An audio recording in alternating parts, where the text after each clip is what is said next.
Poštovani gledalci, dobroveče. Gledate emisiju Tepih. Nema tih tema koje ćemo večera stavljati pod tepih. Moj gost, državni sekretar u Ministarstvu privrede, gospodin Milan Ljušić. Gospodine Ljušiću, dobroveče, dobrodošli. Dobroveče. Kako vam se sviđa u Obrenovcu, u televiziji Mag? Da, jako lepo moram priznati. Obrenovac je ovako više kao jedan zaseban grad, a ne kao deo Beograda, tako da je veliko zadovoljstvo ovdje. Ja moram da kažem našim gledalcima da smo i pričali o tome kakav je Obrenovac za život pre nego što su se uključile kamere i da smo se složili da je Obrenovac u nekom smislu prednjači ne samo u odnosu na beogradske opštine, nego na neke ozbiljne gradove u Srbiji. Pa to svakako. Ja se sećam Obrenovca iz onog perioda kada su ga pogodile poplave i bio sam ovde i tada u tadašnjoj pratnji jednog od bivših ministara privrede i to je zaista bilo onako strašno, prosto grad se preporodio posle tog. E sad, šta je interesantno? Gledalci možda očekuju, samo da znate, spremili smo neka pitanja, a onda je gospodin Ljušić rekao da, ja mogu o tome da pričam, ali za to su zaduženi oni iz Ministarstva financija. Gde se tu negde preklapaju te vaše ingerencije? Pa vidite, to je kod privrednika najveći problem kada mi odemo na teren i kada razgovaramo sa privrednicima da razdvoje dve ingerencije ova dva ministarstva, Ministarstva privrede i Ministarstva financija. Baš onome o čemu smo pričali, a to su odobravanje minimalaca i podrške koje je Ministarstvo financija, ali opet preko Ministarstva privrede plasiralo, to je za likvidnost. Prosto ima dosta stvari koje privreda osjeća na sebi, a u stvari rešenje je u Ministarstvu financija. Oni daju pare, to je ono što hoćete da kažete u principu, ali uzimaju od njih. Zavisi. U kakvom je stanju trenutno srpska privreda? Pa vidite, srpska privreda, mnogi su mislili da neće tako dobro proći posle ove pandemije koja nas je zatresila u protekloj godini. Međutim, svi pokazatelji su na strani da je srpska privreda ovo jako dobro prebrodila. Imamo rast BDP-a u odnosu na prvi kvartal prethodne godine. Imamo rast zaposlenosti u odnosu na prvi kvartal prošle godine. Svi misle da to nije tako, ali fakti su fakti, prosto, i oni pokazuju gde se privreda nalazila pre godinu dana i gde se nalazi sada. Ja ne želim ovom prilikom da kažem da je sada u privredi posle ove pandemije odlično stanje, ali koliki je napor uložila Vlada Republike Srbije, ministarstva, da se ova kriza prebrodi, zaista možemo slobodno reći da je za privredu jako puno učinjeno u proteklih godina. Pretpostavljam da je bilo mnogo lakše u tim nekim velikim sistemima, pa čak i u srednjim preduzećima. Kako su pregurala mala preduzeća? U kakvom su oni stanju? Da li imate neke podatke koliko ih se ugasilo? Pa vidite, sve krize kada pogode privredu, mala i srednja preduzeća su po prirodi najfleksibilniji deo privrednih društava. Vi možete brzo da se okrenete ka nekom drugom tržištu, ka nekim novim poslovima, nekim novim proizvodima. Međutim, kriza koja nas je zadesila prethodne godine, pandemija koronavirusa, jeste upravo jedno remećenje tržišta ne samo u Srbiji, ne lokalno. To je prosto jedan globalni privredni potres napravilo i mnoga manja i srednja preduzeća nisu mogla baš da se izvuku bez određenih pomoći državi. Ja moram da napomenem da je Vlada Republike Srbije zajedno sa podrškom koju je prošle godine i ove godine uputila kroz Ministarstvo financije i Ministarstvo privrede došlo do nekih skoro 8 milijardi evra. To su zaista velika sredstva kojima je pomognuta privreda u ovom kritičnom periodu, da kažemo, ne samo za našu privredu, već za celo društvo. Znate kako oni kažu, sad ću vam ponoviti ono što sam vam rekla, nažalost, uzeli su reprogram prošle godine, nadali se da će biti bolje ove, sad su došli na red da se naplate i dugovi od tog reprograma, ali da se plaćaju i te obaveze. Međutim, rekli ste, o tome brine Ministarstvo financija. Pa tako je, ako pričamo o reprogramima poreskog duga, reprogramima plaćanja poreza i doprinosa, jeste Ministarstvo financija. Međutim, ono što moram da napomenem, to je da je prethodne godine postojao Vlada Republike Srbije, kroz Ministarstvo privrede i prosto kroz sva druga ministarstva koja su bila uključena u otklanjanje posljedica od COVID-a, urađen je moratorijum na sve prosto kredite koje je privreda imala. Banke su na inicijativu Narodne banke Srbije prosto uradile prvo moratorijum na 3 meseca, kasnije se to produžavalo. Dobro, to su neke druge stvari, tako je. Međutim, ajde da pričamo o onim lepim stvarima. Zato ste u stvari tu na ovaj veliki dan. Nismo čestitali na početku emisije slavu svima koji slave Đurđevdan. To su konkursi za mlade ljude, za preduzetnike, za dame. To su te neke lepe stvari da država kaže sjajno, imate dobru ideju, hajde, tu smo da pomognemo. Tako je. Svake godine Ministarstvo privrede ima određene programe podsticaje za mala i srednja preduzeća. Na početku godine se usvoje određeni programi i tim programima se kroz celu godinu prosto interveniše na privrednom tržištu, na tržištu u stvari. Šta je bitno ovde? Ja bih hteo da napomenem da i prethodna godina, iako je bila krizna, iako je prosto imala veliku potrebu privreda za kreditima za likvidnost, znači imali su problem sa likvidnošću.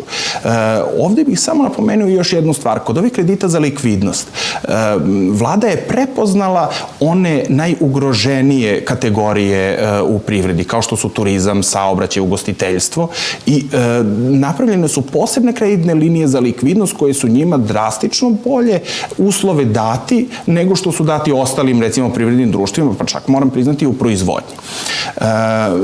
Iako je prošla godina bila godina u kojoj smo mi brinuli o likvidnosti najviše preduzeća, ima dosta dobrih programa koji su podsticali privredni razvoj, odnosno investiciono ulaganje.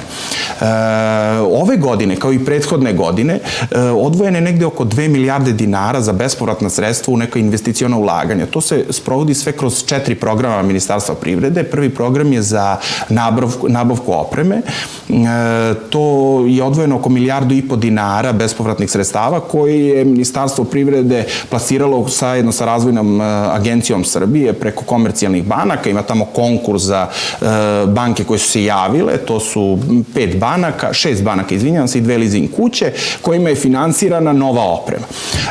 Taj program je, moram priznati, već istrošen. Prosto morali smo da ga zatvorimo jer je već dovoljno zahteva stiglo i ukoliko, mislim da je negde stiglo oko 700 i nešto zahteva, oko 1,8 milijarde dinara je već u zahtevima, s obzirom da je 1,550 milijardi dozvoljeno, pa ćemo sad to obraditi, videti zahteve. Ukoliko bude preostalo sredstava, nastavit će se naravno sa tim programom. To je jedan jako dobar program koji se sprovodi iz godine u godinu.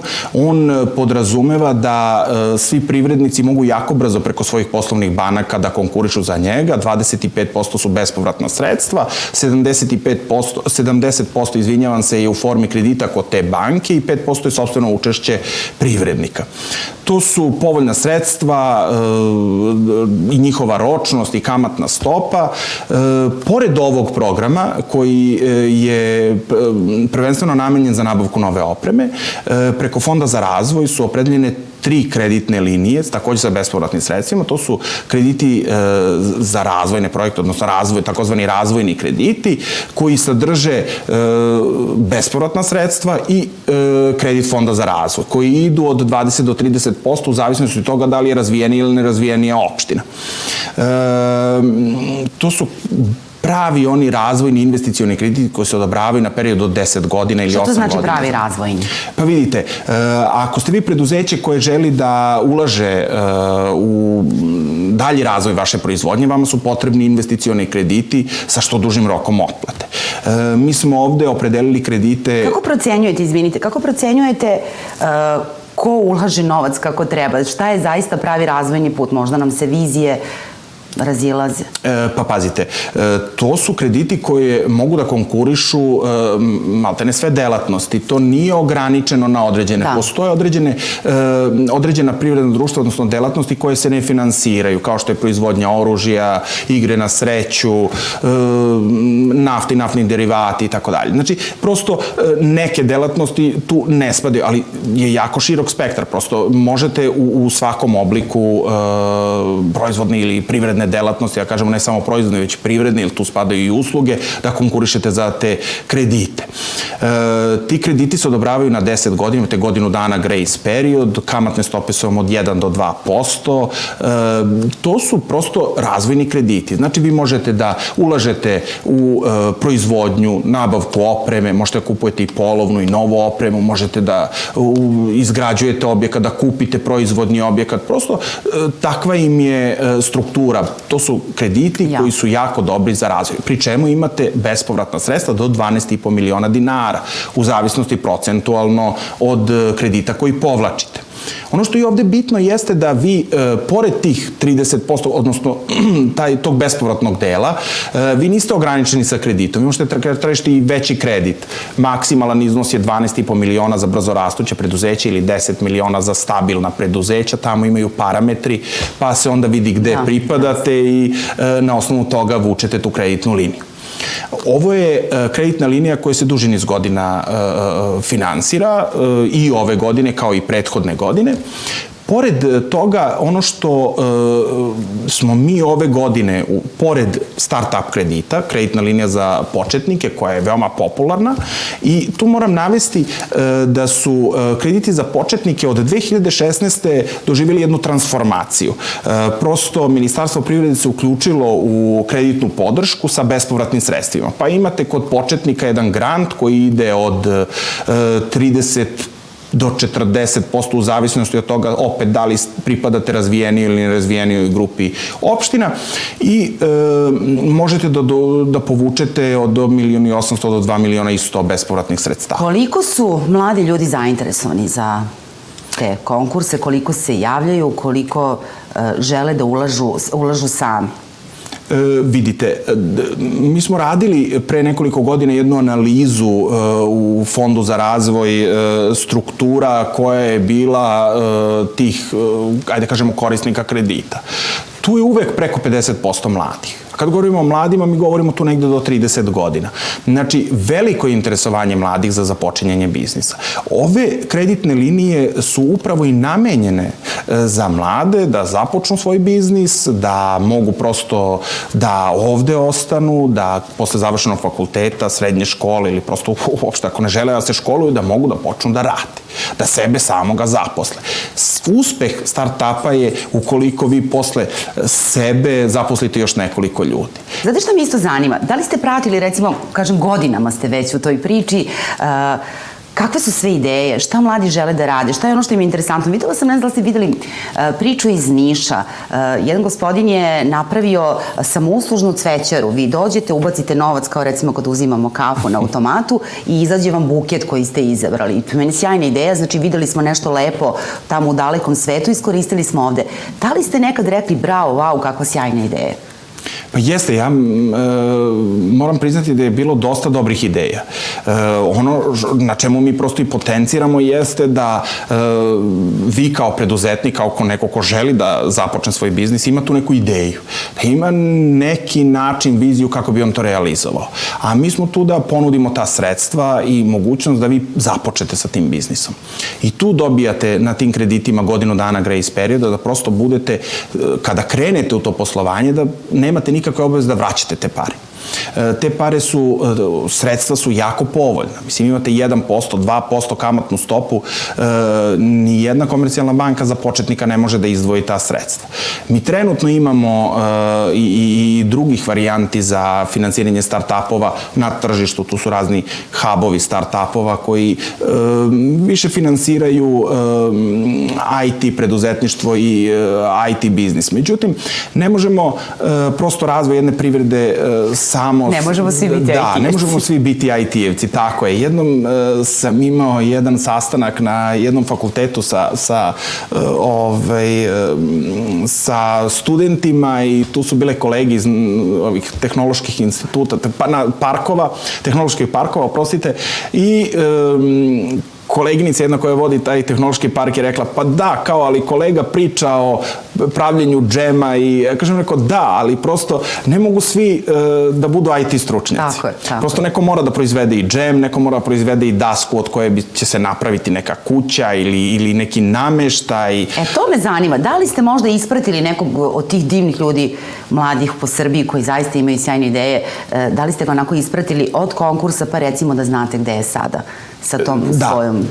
Pa ima nekoliko za koje smo mi prosto utvrdili. Kako mi možemo to utvrditi? Mi možemo da pratimo šta rade ta preduzeća, ali zbog, ajde da kažemo, prevelikog obima, mi to možemo da pratimo kroz neku strukturu zaposlenih, odnosno da vidimo da li tu se povećava broj zaposlenih ili stagnira ili se odjavljuju, pa onda tako možemo da vidimo da li je to preduzeće praktično nastavilo sa životom ili je negde ugašeno. Ima dosta firmi koje su započele svoj biznis u proteklom periodu, ajde da kažemo u nekom periodu 10 do 15 godina, i onda kada su se odobravali start-upovi bez granta, koje sada imaju 20-30 zaposlenih.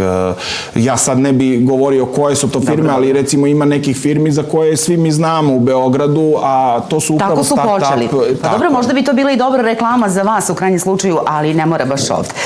Ono što je takođe jako interesantno, žene. Ja se nadam kada kažete linija podrške za žene preduzetnike, da tu opet nije samo ta priča za mlade. Znate kakva je bila u jednom trenutku situacija, da su mnogi ostali bez posla, da je jako teško ovim danima da upravo žene koje su u tim nekim srednjim godinama nađu zaposlenje. Mi smo, baš gledajući strukturu prosto zapošljavanja, ja sam na jednoj televiziji rekao da privreda i dalje tu negde, ajde da kažemo, muški posao, mislim, ali zaista kad pogledate neku statistiku, većinom su vlasnici muškarci. Međutim, ono što je jako dobro da po mom mišljenju, između ostalog i ja sam radio uvek sa ženama koje su mi bili šefovi, pa i sada, žene su... Da, ministarka ovo... Tako je, žene su sjajni menadžeri. To, ja mislim da i mnoge uspešne firme kod nas vode žene. Ono što smo mi probali da uradimo u proteklih godinu dana i sa pravljenjem ovog novog programa jeste da se targetiraju žene koje su vlasnice preduzeća ili su u upravljačkoj strukturi, što znači da su direktori tih preduzeća, i za njih smo odobrili, odnosno napravili posebnu programsku liniju koja podrazumeva veća bespovratna sredstva i ono što ta kreditna linija se prosto može nadovezati na ove start-up kreditne linije. Ona obuhvata da firma može da traje recimo nazad do 5 godina, za razliku od start-upova gde imamo period od 2 godine pa ga tako tretiramo kao početnika u biznisu. Tih 5 godina je jako bitno u biznisu, u tom jednom privrednom ciklusu, jer vi u tih 5 godina, ukoliko uspete da izađete na tržište, ukoliko uspete da u tom privrednom okruženju opstanete kao subjekt privredni, vi ćete onda uspeti, jer posle 5 godina je sve mnogo, mnogo lakše nego u tih prvih 5 godina. Tako da smo mi tu kreditnu liniju napravili za žene preduzetnice, kao i za mlade preduzetnike do 30 godina.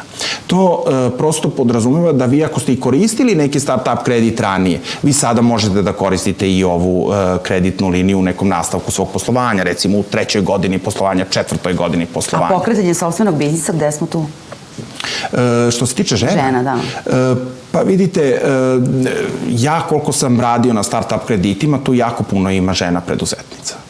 Ima dosta puno. Vidite, mnoge delatnosti su ciklične, pogotovo kod start-upova. To je nešto što vam je trend u privredi. Recimo, u jednom trenutku sećam se da smo imali proizvodnju papirnih kesa ili je bio u najavi zakon da će morati da se koriste samo papirne kese, pa je onda bio taj zamajac, pa recimo sušare i tako ide to iz godine u godinu. Određene delatnosti se više pojavljuju nego neke druge. Šta je trenutno najaktuelnije osim IT sektora? Pa ja ne mogu da kažem da... Dobro, imate li neku preporuku, recimo, kao neko iz Ministarstva privrede, znate kako nam živi privreda, gde je trenutno najbolje, kad pričamo o mladima koji nas gledaju u ovom trenutku, koja je to grana privrede gde bi trenutno moglo da se nađe prostora za neku zaradu i za lep posao? Pa evo sad ću vam reći, znate i sami, recimo, kada je počinjela pandemija, jel tako, virusa, prošle godine u januaru, februaru, martu, već kad je bilo, koliko ste plaćali maske? Jel' tako? Znači, mi smo maske plaćali tada, recimo 10 maski, plaćali ste 800, 900, 1000 dinara. Vi sada 20 maski možete u bilo kojoj trafici ili samoposluzi kupite za 100 ili 200 dinara. Dobro, ali hajde da se nadamo da će pandemija da prođe i da na maske neće trebati. Znači, moramo da osluškujemo. Da, hoću da vam kažem da su maske bile ono što mi nismo imali u Srbiji. Imali smo 2 proizvođača koji su povukli kreditna sredstva kod Fonda za razvoj prošle godine, kupili opremu za pravljenje maski i mi sada kupujemo te maske od domaćih proizvođača. Mi te maske ne uvozimo. Hoću da kažem da privrednici i oni koji ulaze u svet biznisa moraju da osluškuju tržište. Moraju da znaju ono šta fali, čega nema prosto na tržištu i moj savjet je da uvek gledate ono šta uvozimo. Dobro, mi uvozimo svašta, uvozimo i ono što imamo. Dobro, to se slaže. Uvozimo i krompir. Pa ozbiljno. Ne, znači, to sam htjela da vas pitam, ajde da nam otkrijete tajnu, znači, pratite gde, da li zaista mladi umeju to, umeju da prepoznaju šta je ono što nedostaje i da se snađu i da zaista konkurišu i da ta sredstva iskoriste kako treba? Mislim da mogu. Sad, šalu na stranu, prosto i te stvari koje se uvoze i one koje se ovde proizvode, prosto tržišta ima. I sve što se napravi u nekom trenutku bi moglo da se proda. Jako je bitno da imate i određene savete prosto dok ulazite u taj posao. Morate poraditi na marketingu. Marketing je dosta bitan na tržištu. Mi smo baš iz tog razloga uključili u ceo ovaj sistem oko odobravanja start-up kredita i regionalne razvojne agencije, akreditovane regionalne razvojne agencije i njih smo uzeli kao partnera Ministarstvu privrede baš na ovim poslovima. Oni zajedno sa Razvojnom agencijom Srbije nude određene usluge ljudima koji žele iz malog, srednjeg sektora. Prosto nisu isključeni čak ni srednja preduzeća i oni mogu da im se obrate za razne vidove usluga. Šta to znači? Pa vidite, vi možete da dođete u regionalnu razvojnu agenciju, da prođete razne nivoje obuka, imate mogućnost mentoringa, da vas ta regionalna razvojna agencija koja je sertifikovana dođe u vaše preduzeće i da obučava vaše zaposlene. Prosto možete da dobijete razne informacije od finansijskih izvora sredstava i na nacionalnom i na internacionalnom tržištu, znači od raznih projekata koje sprovodi i Evropska unija, naše agencije koje sprovode, možete da dobijete konsultacije u vezi marketinga. Znači šta sam ja sad razumela? Evo vi sad pričate i meni ovde stoji otvorena vrata, to mi je upravo vezano za te agencije. Da, to je baš vezano. Čini mi se da zaista postoji dosta mogućnosti da danas čovjek započne svoj biznis. Onaj koji ga je već započeo da ga razvija, da napreduje. Vi ste sada rekli milion informacija i milion nekih priča gde, šta, kako. Upravo ta otvorena vrata. Mislim da treba ljudima malo više pričati o ovome i malo više objasniti. Pa mi se zaista trudimo da kroz sva privredna udruženja se javimo, da razgovaramo sa privrednicima, da im pomognemo, da ih posavetujemo. Evo kao i kod vas ovde na televiziji o čemu ja pričam, ja ih pozivam da oni pogledaju sve programe koji postoje na sajtu Fonda za razvoj, Ministarstva privrede, Razvojne agencije Srbije, da vide koje su te akreditovane regionalne agencije, da im se jave, da prosto zatraže njihove usluge. Vidite, vi možda ćete naći neku saradnju, neku korist od toga, ali je jako dobro ulagati u preduzeću, u razvoj zaposlenih. Jako je dobro posjedovati određene informacije koje će vam oni dati svakako. Kada smo pričali baš oko ovog marketinga, imali smo slučaj, sećam se jedne proizvodnje, mislim da je džem, kompot, nešto tog tipa, da su neke 2 studentkinje počele da prodaju džem, kompot od svoje bake. One su to brendirale i krenule da marketinški prate preko društvenih mreža. Mislim, mi ne možemo danas da zapostavimo prosto značaj društvenih mreža i reklamiranje kroz njih. Za privredu je to dosta bitno. Mislim, pored medija, ovo je jedan, odnosno i ovo je u stvari medija, ali jedan bitan segment, pogotovo kod mladih ljudi. One su napravili jako dobru proizvodnju. Prosto hoću da kažem da taj marketing je bitan za tu prodaju i mogu da dobiju te sve konsultacije u regionalnim razvojnim agencijama. Recite mi kakva je situacija, da li ste zadovoljni sa privredom u Obrenovcu, pretpostavljam da to pratite, kroz Fond za razvoj znate da su sredstva odlazile i u naš grad?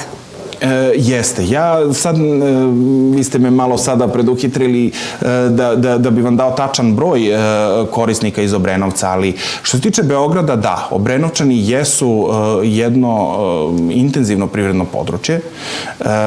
Dosta zahteva je bilo za start-up. Kad pogledamo region Beograda, ja ne bi sad posmatrao celu Srbiju, ali što se tiče Beograda, da, dosta. Dosta. Ovo je jedan grad koji, odnosno opština u okviru grada Beograda koja je dosta ulagala u svoje preduzetnike. Da li možemo da kažemo da će se sa ovim nastaviti? Da li imate ideje za neke nove priče, za neke nove konkurse, neke nove načine da se tim mladim, ajde stalno pričamo o tim mladim ljudima koji treba da ostanu ovde, da im se pomogne? Pa nas je malo omela, moram priznati, ova korona i protekle godinu dana nismo imali toliko sastanaka sa privrednicima, u tom smislu da idemo na sastanke kroz Privrednu komoru, razna privredna udruženja, ali gde god postoji potreba, gde god su nas pozvali iz bilo kog privrednog udruženja, da li je to lokalno, regionalno ili Privredna komora sa kojom zaista imamo fantastičnu saradnju, mi smo išli. Pričali smo o tome, osluškivali i svaki prosto sastanak sa tim privrednicima, sa privrednim udruženjima, nama daje određene inpute kojima mi korigujemo ove programe, dopunjavamo i kada bi pogledali sada program koji je bio 2010 i ovaj 2021. to su različiti programi. Nismo korigovali samo kamatne stope i rok, nego i dosta drugih stvari. Dobro, i da se vratimo na onu priču od početka. Vi sve super smislite, vi ste spremni za sve, imate svoj budžet, ali ako se pojavi neka dobra priča, treba valjda da se otvore i ovi iz Ministarstva financija, ali tako? Pa dobro, sad, to je pitanje za Ministarstvo financija, kakve su mogućnosti. Ali dobro, zašto da ne? Ovakve dobre priče uvek treba podržati. Da li smo neki konkurs zaboravili? Šta smo rekli? Znači, nabavka opreme, razvojni krediti za dame, za mlade, ja mislim da je... I za opremu koju smo iscrpli. Ono što bih ja samo na kraju dodao, to je da ovo jesu bespovratna sredstva kada mi govorimo o njima, da je to 2 milijarde.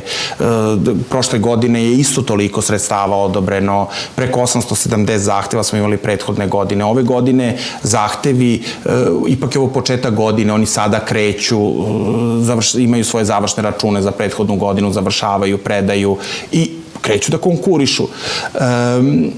Bitan je taj investicioni efekat, jer on nije samo 2 milijarde, on prosto zajedno sa kreditima, mi imamo tu neke investicione ulaganja koje prelaze 9 milijardi.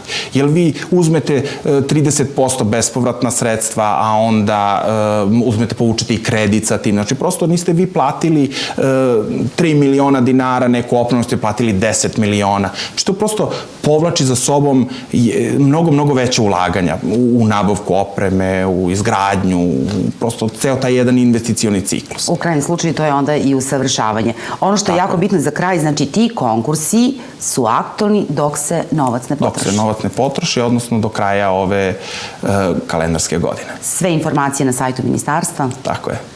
Eto, hvala vam mnogo što ste bili moji gosti. Ja moram da kažem, nekako to lako ide sa ljudima iz Ministarstva privrede, jako smo se lako dogovorili oko gostovanja i ja sam pažljivo slušala zaista mnogo informacija. Nadam se da ćemo se vidjeti pred kraj godine, da ćete nam doći sa podacima kako je sve proteklo u Obrenovcu ove godine. Naravno. Hvala još jednom. Čuli ste Obrenovčani, dragi mladi ljudi, drage dame, dragi preduzetnici, pogledajte na sajtu Ministarstva privrede koji su to trenutno aktuelni konkursi. Raspitajte se i u našoj opštini Obrenovac, sigurna sam da postoje ljudi koji će vam sve ovo razjasniti i pomoći ako treba. U krajnjem slučaju postoje i agencije za razvoj, pa eto, informacije možete dobiti i od njih. Ako je ova naša priča večeras bila razlog da dobro razmislite da li ćete pokrenuti neki svoj biznis, ja vam želim mnogo sreće. Prijetno!